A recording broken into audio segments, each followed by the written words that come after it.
Counter-Strike 1.6 әлемнің киберспортын бастаған ойын. Бұл ойын компьютер клуб деген түсінікті біздің өмірімізге мәңгілік енгізген нәрсе. Ақша болмаса да бір сағат ойнау үшін ғана кезекте тұратынбыз. Бір жағында террористер, бір жағында спецназ. Бірақ сен үшін бұл ойын достармен жарыс, клубтағы ыстық және бір рет болса да админ басқа мышки беріп жүрш, наушник жасамай тұру, қарап жүрш деген сөздерден басталды. CS 1.6 қазақтардың киберспорттағы алғашқы қадамы. Бұл ойын тек атыс емес, тактика, реакция, командалық ойын және жүйкені де жейтіні бар.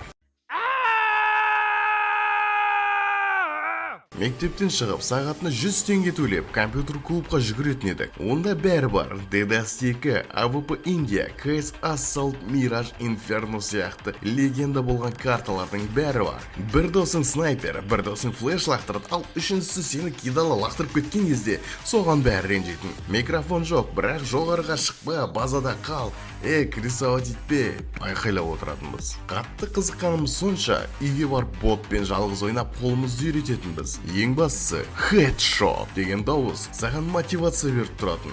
Бұл ойын достық мен бәсекенің қоспасы болды. Оңай ойын емес, бірақ жеңіске жеткен кезде өзіңді нағыз командир сезінетінсің. CS 1.6 бұл жай ғана атыс емес, қазақ геймерлерінің ең алғашқы турнирлік ойыны.